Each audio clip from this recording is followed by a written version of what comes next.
सोमवती अमावस्या की कहानी। सोमवती अमावस्या। बिल्वपत्र से क्यों प्रसन्न होते हैं भोलेनाथ? आइए जानते हैं बिल्वपत्र चढ़ाने की विधि व महत्व। एक बार माता पार्वती के पसीने की बूंद मंदराचल पर्वत पर गिर गई और उससे बेल का पेड़ निकल आया। माता पार्वती के पसीने से बेल के पेड़ का उद्भव हुआ। इसमें माता पार्वती के सभी रूप बसते हैं। वे पेड़ की जड़ में गिरिजा के स्वरूप में, इसके तनों में माहेश्वरी के स्वरूप में और शाखाओं में दक्षिणायनी व पत्तियों में पार्वती के रूप में रहती है। फलों में कात्यायनी स्वरूप व फूलों में गौरी स्वरूप निवास करता है। इस सभी रूपों के अलावा मां लक्ष्मी का रूप समस्त वृक्ष में निवास करता है। बेलपत्र में माता पार्वती का प्रतिबिंब होने के कारण इसे भगवान शिव पर चढ़ाया जाता है। भगवान शिव पर बेल पत्र चढ़ाने से वे प्रसन्न होते हैं और भक्त की मनोकामना पूर्ण करते हैं। जो व्यक्ति किसी तीर्थ स्थान पर नहीं जा सकता है, अगर वह श्रावण मास में बिल्व के पेड़ के मूल भाग की पूजा करके उसमें जल अर्पित करे तो उसे सभी तीर्थों के दर्शन का पुण्य मिलता है। बिल्व वृक्ष के आसपास सांप नहीं आते। अगर किसी की शवयात्रा बिल्व वृक्ष की छाया से होकर गुजरे तो उसका मोक्ष हो जाता है। वायुमंडल में व्याप्त अशुद्धियों को सोखने की क्षमता सबसे ज्यादा बिल्व वृक्ष में होती है।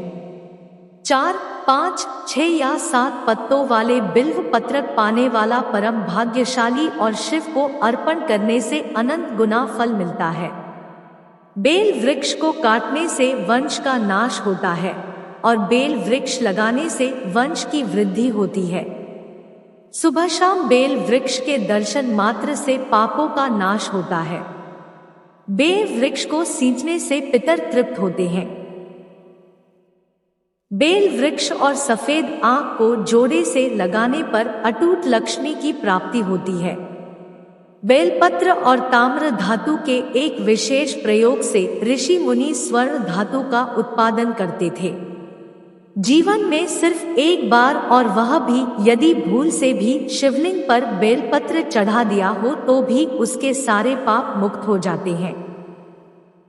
बेल वृक्ष का रोपण, पोषण और संवर्धन करने से महादेव से साक्षात्कार करने का अवश्य लाभ मिलता है। महत्वपूर्ण बातें। भगवान शिव को बिल्वपत्र चढ़ाने का जितना महत्व है, उतना ही महत्व बिल्वपत्र के वृक्ष का भी माना गया है। बिल्वपत्र के वृक्ष की महिमा के बारे में अगर आप नहीं जानते तो जरूर पढ़िए बिल्वपत्र के वृक्ष की यह महत्वपूर्ण बातें। बिल्वपत्र के वृक्ष में लक्ष्मी का वास माना गया है। इसकी पूजा करने से दरिद्रता दूर होती है और बेलपत्र के वृक्ष और सफेद आंख को जोड़े से लगाने पर निरंतर लक्ष्मी की प्राप्ति होती है। बेलपत्र के वृक्ष को घर में लगाने या उसके प्रतिदिन दर्शन करने से सभी प्रकार के पापों से मुक्ति मिलती है। घर में बिल्वपत्र का वृक्ष होने पर परिवार के सभी सदस्य कई प्रकार के पापों से मुक्त हो जाते हैं। रविवार और द्वादशी तिथि पर बिल्वपत्र के वृक्ष के पूजन का विशेष महत्व होता है।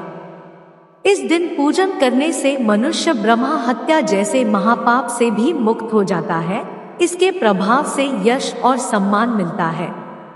बिल्व का वृक्ष निवास स्थान के उत्तर पश्चिम में हो तो यश बढ़ता है, उत्तर दक्षिण में हो तो सुख शांति बढ़ती है, और यदि यह वृक्ष निवास स्थान के मध्य में हो तो जीवन में मधुरता आती है।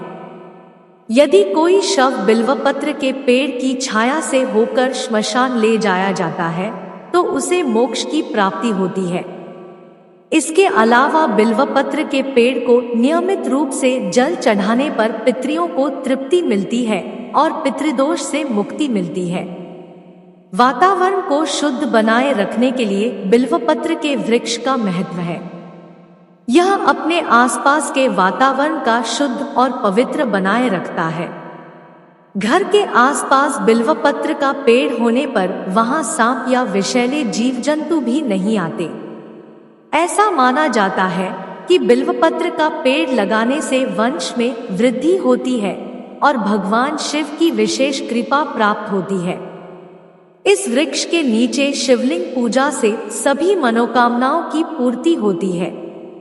ऐसा माना जाता है कि जिन स्थानों पर बिल्वपत्र का वृक्ष होता है वह काशी तीर्थ के समान पूजनीय और पवित्र है, जहां अक्षय पुण्य की प्राप्ति होती है। इस वृक्ष को काटना पाप माना जाता है। सोमवती अमावस्या की पूजा विधि।